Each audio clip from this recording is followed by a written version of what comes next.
All right. This one involves our good friend Bernie. It's a little personal whenever it comes to Bernie because he owes me money. He owes me money and he needs to pay up. His first time around against Hillary, I didn't buy the hype. I didn't buy the hype and I said, nah, you haven't earned my money yet. The second time around, I've said, you know, if you do essentially the same exact thing against a two-time failed presidential candidate in Joe Biden, then you might be able to do something. You might be able to get something done. At the very least, some concessions, right? But we saw that when Obama stepped in, Bernie folded. Instead of staying in the fight, which is what I gave him my money for, he quit. He quit and he essentially rolled over for his good old friend Joe, choosing his allegiance to his class, to Joe Biden, over that of the working class. That's what he did. So, yeah, he owes me money. But he's a prime example of the limitations of essentially the American liberal.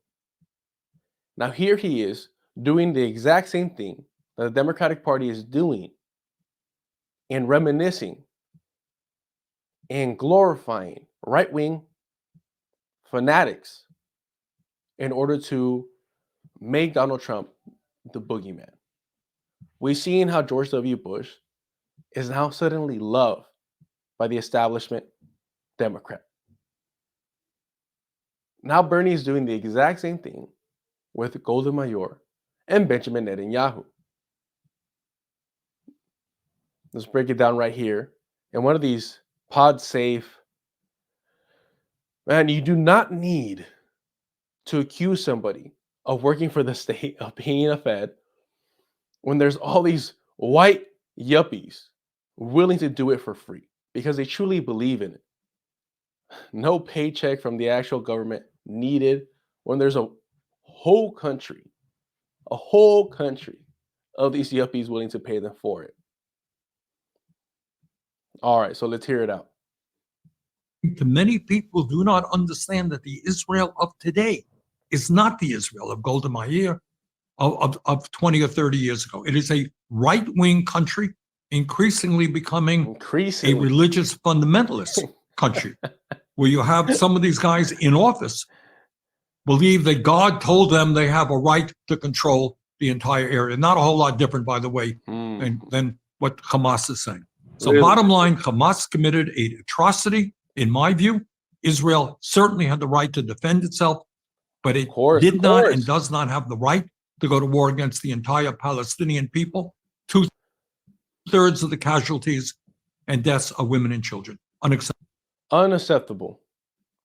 Spoken like a true liberal. So let's break it down. It sounds nice, doesn't it? Like towards the end, you're like, oh, yeah, he's on it. Liberals are perfect. Masters of doing that. Of making it seem like they're actually on the right side of history. All right, so what does he say here?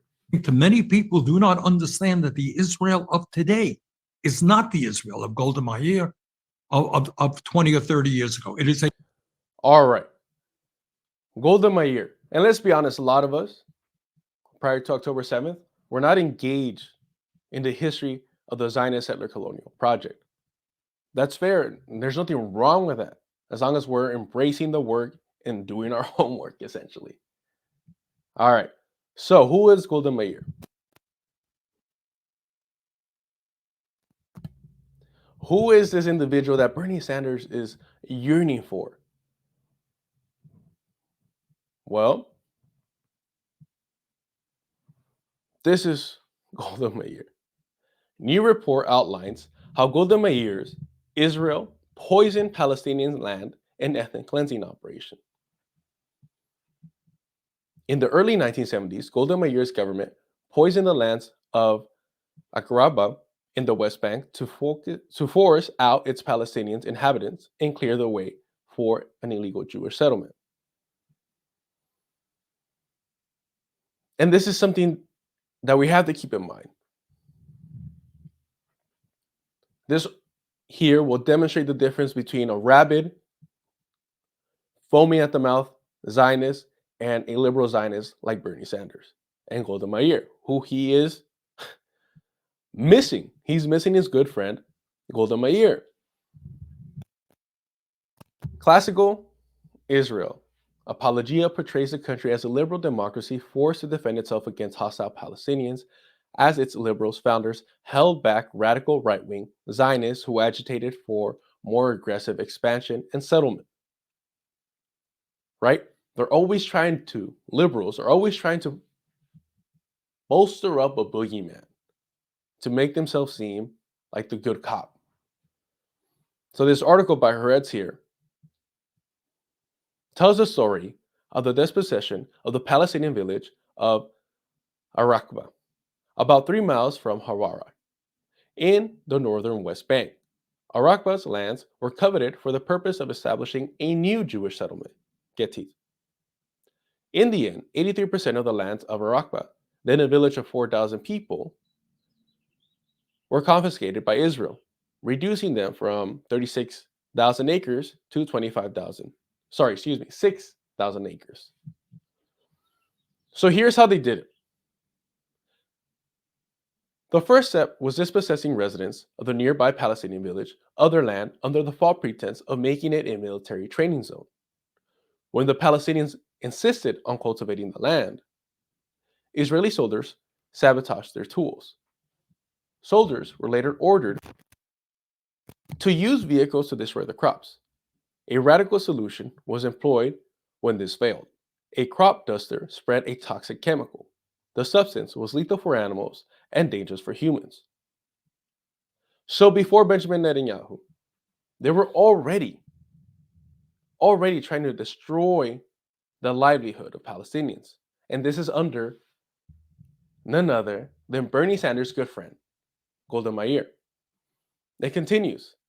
The poisoning of the crops was not a vigilante act. Why is this important for them to know? Well, we often hear about vigilante acts in the West Bank. Like, it's not state-sponsored terrorism. These are just radical Zionists, and they're doing vigilante shit. That's it.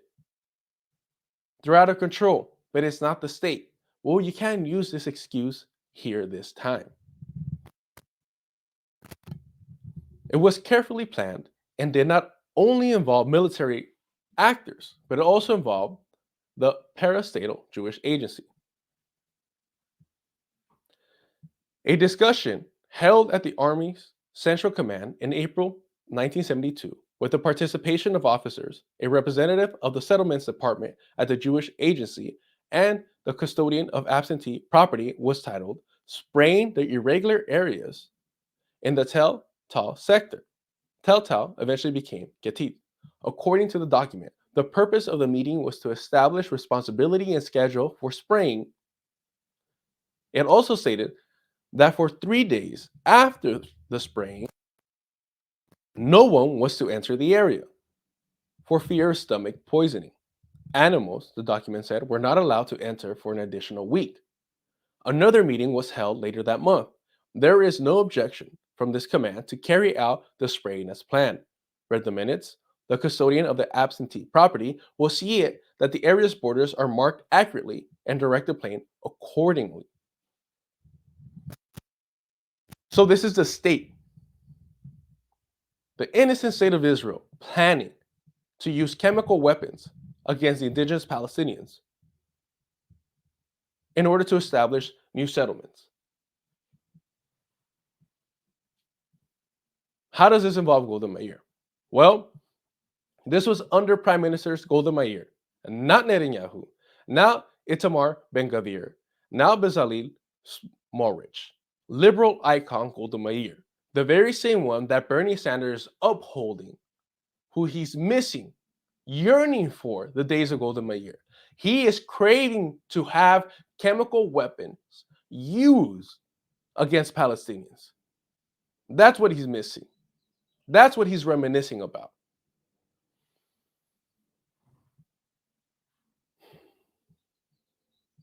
All right.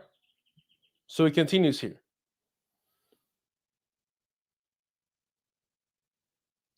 Whether or not all right, Golda Meir's government had a vicariously expansive agenda, but Meir knew that one had to watch out, not to shout too loudly about it to protect Israel's reputation and image.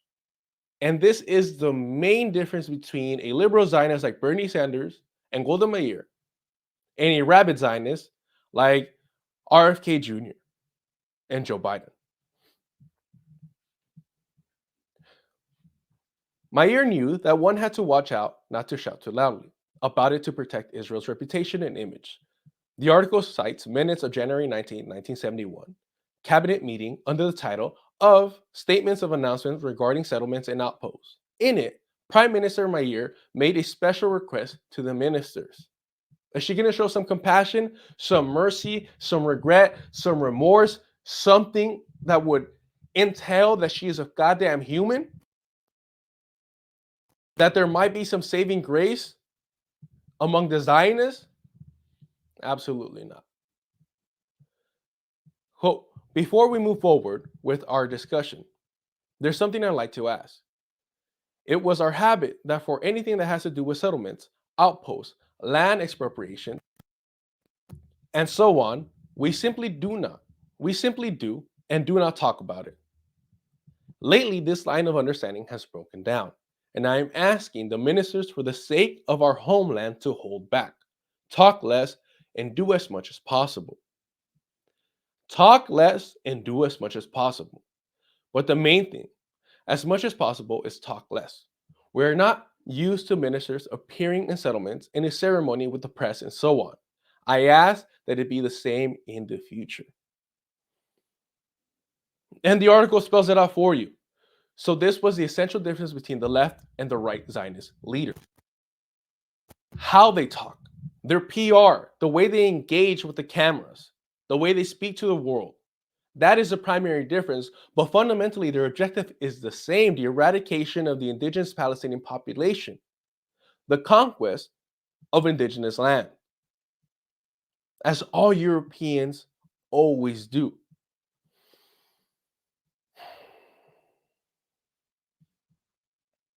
That is who Bernie Sanders is missing. That's who he's yearning for, Golda Meir. And you see, all these liberals, commentators, politicians, whoever they are, they will never call Bernie Sanders a Zionist. If you want to add liberal Zionists to it, go right ahead. But again, the only difference, as we've seen, isn't in their support for the Zionist settler colonial project, but in how they eradicate and how they conduct themselves while eradicating the indigenous Palestinian population. Talk less and do more. That is the objective of the liberal Zionists. They don't want to hear the cries. They don't want the world hearing the cries of the Palestinian children that they're murdering.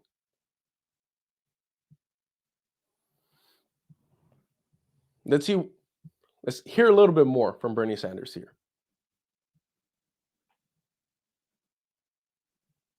A right-wing country increasingly becoming a religious fundamentalist country, where you have some of these guys in office believe that God told them they have a right to control the entire area, not a whole. Increasingly becoming a religious fundamentalist country.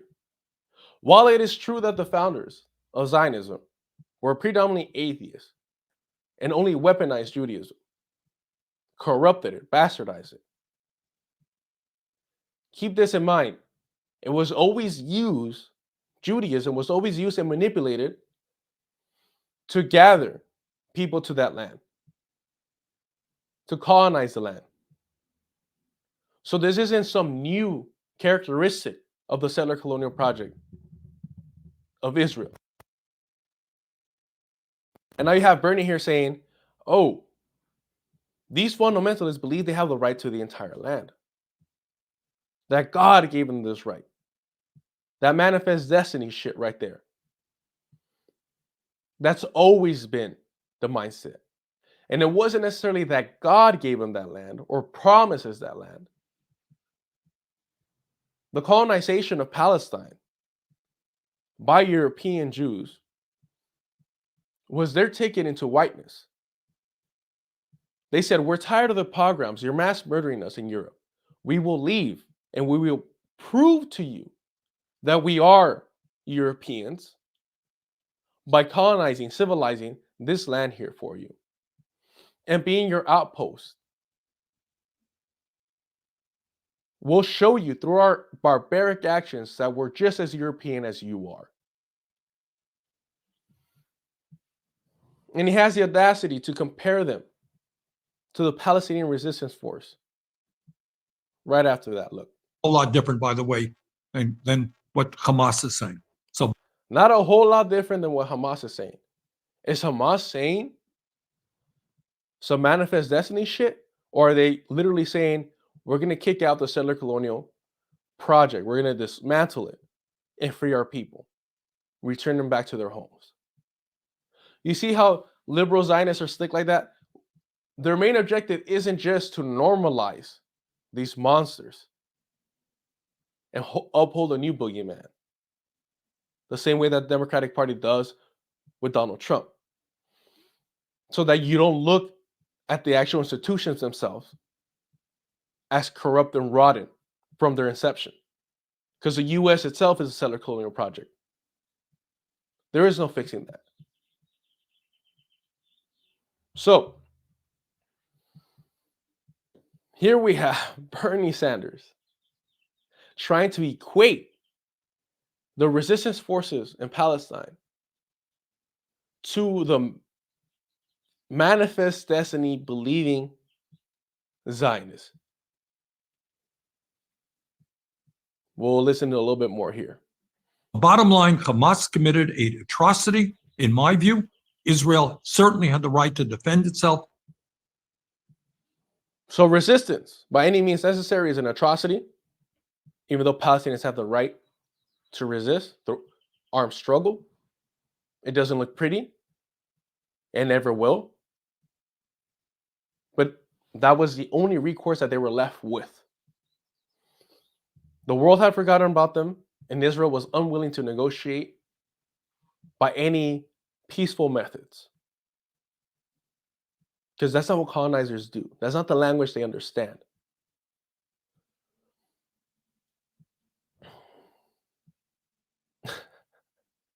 But the fact that he says Israel has a right to defend themselves, what does that mean? Ask these liberal Zionists, where they always say, hey, Israel have the right to defend themselves. Ask them, from what? Oh, well, from terrorism. Well, terrorism, for what reason? Oh, well, Hamas wants to destroy Israel. I'm like, why would they want to do that? Well, because they're anti-Semitic. Is it because they're anti-Semitic or because Europeans came and colonized their land? And much like the Spanish, used religion as a pretext. Except we all had to pay the price of European anti-Semitism, right? To me, Bernie Sanders is just a white man, bro.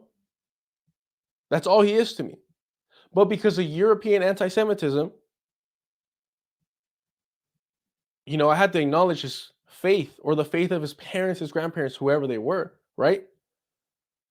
Because of European anti-Semitism, because they spread that shit around. And they want to hold everybody else accused as being anti-Semitic when they're the originators. Until this day, the number one most anti-Semitic region in the world, even in their support of the Zionist project, is rooted in anti-Semitism.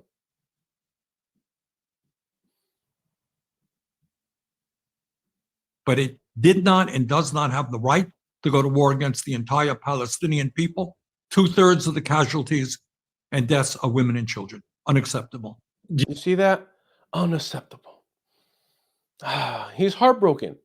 He's heartbroken. Look at his face. He's heartbroken. It did not and does not have the right to go to war against the entire Palestinian people. 2/3 of the casualties and deaths are women and children. Unacceptable. I can't capture it. But he's heartbroken. Bernie Sanders is absolutely heartbroken. Because this is what liberals do. Liberal Zionists in particular. They will tell you that their heart aches, that they want compromise, that they want to facilitate some type of aid. But they'll never fix the actual problem. They'll never address the problem of settler colonialism. But they want you to think that they give a fuck, that they care. Not enough to actually solve the issue, which is dismantling settler colonialism, but enough to feed the starving individuals so that they seem to be on the right side of history. Bottom line, Hamas committed an atrocity, in my view. Israel certainly had the right to defend itself, but it did not and does not have the right to go to war against the. Do you think we should be aiming for 6 months, 1 year, 2 years from now, assuming hopefully that we can bring the immediate suffering to some end and get assistance in? Well, the immediate concern is to feed starving people. You see that? Isn't it heartwarming? Not to disarm Israel, not to hold them accountable for a genocide. No, of course not. Not that. Just feed the people that they haven't murdered yet. And you know better than I do, Ben, this is a crisis that has gone on for 75 years. A crisis that has gone on for 75 years. And this is when I tell you, you must call Bernie Sanders a Zionist. Unapologetically, unfiltered, call him a Zionist. They will call you anti-Semitic for doing so, of course. Hell, I even call him a liberal Zionist if it makes you feel better. If you want to make the distinction. Nothing wrong with that. But he is a Zionist nonetheless. Because he knows that for 75 years, this settler colonial project has been stealing land and mass murdering Palestinians, ethnically cleansing the land, pushing them out, exiling them from their homes. He understands this. He knows the history. He knows that for 75 years this has been going on. And he's still unwilling to call for the end of the settler colonial project. Not the end of apartheid. You have some of these liberals calling for the end of apartheid, a one-state solution where everybody can live holding hands, happy. Oh, there's going to be some struggles, but you know what?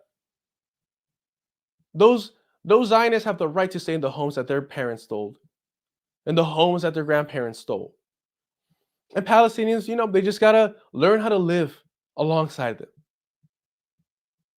Now, South Africa has proved without question that you need to remove all the white supremacist European colonizers from that land, from that region. Does that mean all of them? Of course not. Those that are actually willing to stand in solidarity and fight in resistance to this white supremacist colonial settler project, more than happy to stay, right? Look at Haiti. You can become honorary non-white people. You could fight your way out of whiteness. You could fight your way out of whiteness. You could do it. Some hard work, you could do it.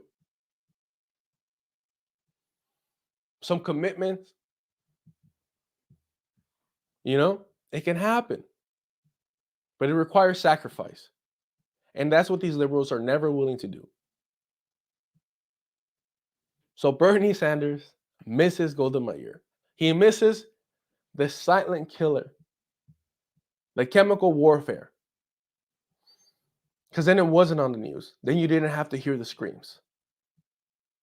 For 75 years, Bernie Sanders has known that Israel is a settler colonial project. And for over 75 years, yes, he's criticized them, but he has supported the existence of the settler colonial Zionist state regardless. And when you do that, you have to confront the reality that in order to be a Zionist, you inherently have to be a white supremacist. Oh, but there's all types of Jewish people.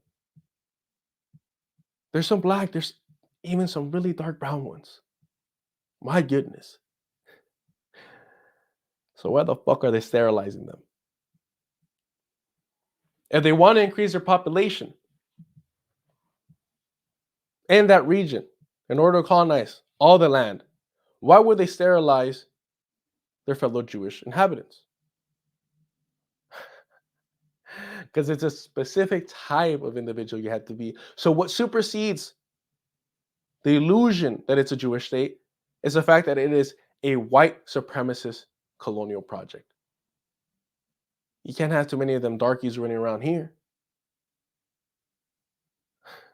Not in the quote-unquote Middle East. Of course not.